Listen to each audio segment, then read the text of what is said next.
नमस्कार, स्वराज एक्सप्रेस में आप सभी का स्वागत है। छत्तीसगढ़ एक्सप्रेस में मैं हूं आपके साथ कविता पांडे। बुलेटिन की शुरुआत बड़ी खबर के साथ करेंगे, जहां 10 राज्यों की 37 राज्यसभा सीटों पर मतदान होते हैं। छत्तीसगढ़ की 2 सीटें भी इसमें शामिल हैं। तो केटीएस तुलसी और फूलो देवी नेताम का कार्यकाल जो है वो पूरा होने वाला है। 9 अप्रैल 2026 को कार्यकाल जो है वो खत्म होगा। तो 5 मार्च तक नामांकन की अंतिम तिथि है। 16 मार्च को सुबह 9 से शाम 4 बजे तक मतदान होंगे।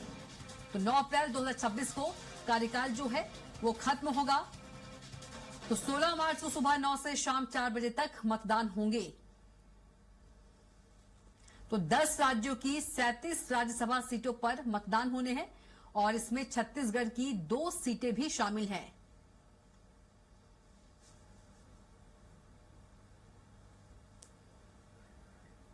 तो 10 राज्यों की 37 राज्यसभा सीटों पर मतदान होंगे 9 अप्रैल 2026 को। बता दें कि केटीएस तुलसी और फूलो देवी नेताम का कार्यकाल पूरा होगा। तो 10 राज्यों की 37 राज्यसभा सीटों पर मतदान होंगे और इसमें छत्तीसगढ़ की 2 सीटें भी शामिल हैं, जिसमें केटीएस तुलसी और फूलो देवी नेताम का कार्यकाल जो है वो पूरा होने वाला है। तो 9 अप्रैल 2026 को कार्यकाल जो है वो खत्म होगा। और इसी खबर पर ज्यादा जानकारी के साथ रायपुर संवाददाता दिलीप साहू हमारे साथ सीधे जुड़ गए हैं। दिलीप, 10 राज्यों की 37 राज्यसभा सीटों पर मतदान होने हैं और यदि हम छत्तीसगढ़ की बात करें, छत्तीसगढ़ की 2 सीटें भी इसमें शामिल है। इसके साथ ही केटीएस तुलसी और फूलो देवी नेताम का कार्यकाल जो है वो पूरा होने वाला है। माना जा रहा है कि जो सीटें हैं, 2 सीटें एक कांग्रेस और एक बीजेपी को जा सकती है। जी बिल्कुल कविता, जिस तरह से छत्तीसगढ़ में कुल राज्यसभा की 5 सीटें हैं, जिनमें से 2 सीटों का जो कार्यकाल है वो पूरा होने जा रहा है, जिसमें केटीएस तुलसी और फूलो देवी नेताम के जो कार्यकाल है 2 अप्रैल 2026 को, यानी इसी अगले महीने ही, मतलब 2 अप्रैल को समाप्त हो जाएगी। और इसके लिए जो चुनाव की जो प्रक्रिया है वो चुनाव आयोग ने घोषणा कर दी है कि किस तरह से पूरी चुनाव की प्रक्रिया जो जारी होगी। उसमें 26 फरवरी को नोटिफिकेशन जारी कर दिया जाएगा। 5 मार्च को कैंडिडेट नामांकन भर सकेंगे और 6 मार्च को नामांकन पत्रों की जांच होगी। 9 मार्च तक वापसी का समय दिया गया है। इसके साथ ही फिर 16 मार्च को मतदान की जो प्रक्रिया है वो पूरी होगी और उसी दिन फिर शाम को गिनती भी हो जाएगी और 20 मार्च तक यह पूरी प्रक्रिया पूर्ण कर दी जाएगी। तो निश्चित तौर पे 2 राज्यसभा की सीटें हैं, क्योंकि अभी तक जो 5 सीटें हैं कुल, जिसमें से 4 कांग्रेस के जो खाते से उनसे राज्यसभा में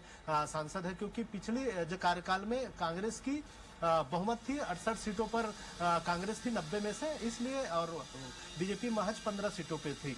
लेकिन क्योंकि अब 2 सीट खाली हो रहे हैं और अभी वर्तमान में भाजपा की लगभग 55 सीटें हैं 90 में से, और वहीं कांग्रेस की 34 सीटें। तो निश्चित तौर पे आने वाले समय में जो एक सीट पर दोनों के जो उम्मीदवार हैं वो जा सकेंगे।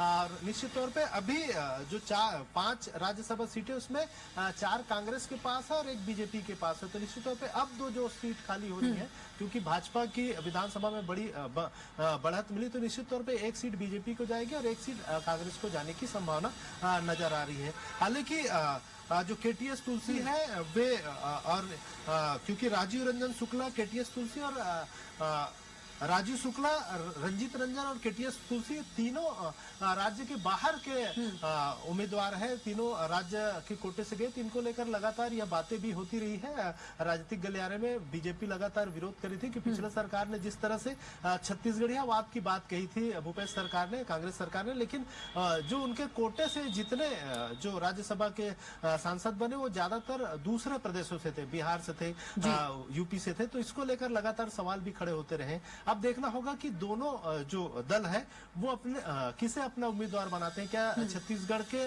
लोगों को ज्यादा मौका मिल पाता है, या फिर ये भी जो दोनों सीट है वो बाहर के उम्मीदवारों को ही समर्पित होता है, ये देखने वाली बात होगी। लेकिन अभी ये कयास लगाया जा रहा है कि दोनों जो उम्मीदवार होंगे, चाहे कांग्रेस को या भाजपा के, वो छत्तीसगढ़ के उम्मीदवार होंगे। इस तरह के कयास जो लगाए जा रहे हैं। अब देखना होगा जब नामांकन की जब प्रक्रिया शुरू होगी, नोटिफिकेशन जारी होने के बाद, तब देखना होगा कि दोनों दल किसे अपना उम्मीदवार बनाते हैं। बिल्कुल दिलीप, जानकारी के लिए आपका बहुत ही धन्यवाद। तो बता दें कि 5 मार्च तक नामांकन की अंतिम तिथि है। 16 मार्च को सुबह 9 से शाम 4 बजे तक मतदान होंगे।